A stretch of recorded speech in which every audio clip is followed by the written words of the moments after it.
ഈ കയ്യില്ലാത്ത ഉടുപ്പൊക്കെ നിനക്ക് വൃത്തിയുടെ വെച്ച് ഇതൊക്കെ ഇട്ടോട് എങ്ങനെ പുറത്തോട്ട് ഇറങ്ങുന്നത്? ആന്റിയെ സാരി ഉടുക്കുമ്പോ ആന്റിയുടെ പാതി വേറെ പുറത്തോട്ട് കിടക്കത്തില്ല. അത് ഇതിനെയും കാട്ടി വൃത്തിയാണ്. ആ സമയം നല്ലൊരു പയ്യനെ നമ്മൾ തന്നെ മോൾ കണ്ടുപിടിച്ചോണ്ടിരിക്കും കേട്ടോ. അത് മറ്റേ കബഡിയോ പലകയോ വെച്ച് നിങ്ങളൊരു ഗവൺമെന്റ് ജോലിക്കാരനെ ഇങ്ങ് കൊണ്ടും വരും. കല്യാണം കഴിഞ്ഞ് അതേപടി നിങ്ങൾ അങ്ങ് പോവുകയും ചെയ്യും.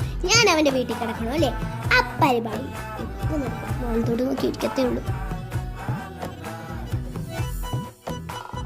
കൊച്ചുങ്ങളെ മൂന്നങ്ങ് മെലിഞ്ഞും പോണ്, അവരുടെ തള്ള കയറി അങ്ങ് വണ്ണം വെക്കുന്ന.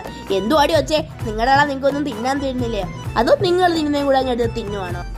എന്റെ അമ്മ നിങ്ങളുടെ അരിക്കലത്തിൽ കയറി കൈയിടാൻ വരുന്നില്ലല്ലോ, പിന്നെ മിണ്ടാതിരി. ഇപ്പോഴത്തെ പിള്ളേർക്കൊന്നും പറഞ്ഞിട്ടോ ഒരു കാര്യമില്ല. എന്നാലും വാ നമുക്കൊന്ന് പറഞ്ഞു നോക്കാം. ഞാൻ വരുന്നില്ല, നീ പൊയ്ക്കോ. ശരി ശരി, ഞാൻ പോയിട്ട് വരാം കേട്ടോ. ഡി കൊച്ചേ, ഒന്ന് കെട്ടിയിട്ടായാലും പഠിച്ചുകൂടി. ആന്റി കണ്ടുപിടിച്ചില്ല നല്ലൊരു ചെക്കനെ. എന്റെ അമ്മ എന്നെ കെട്ടിയിട്ടായാലും അയച്ചുവിട്ടായാലും പഠിപ്പിച്ചോളും. അത് ചോദിക്കാൻ നിങ്ങളാരാ? ഇനി ഇവിടെ നിന്ന് ഞാൻ ചൂടെടുക്കും.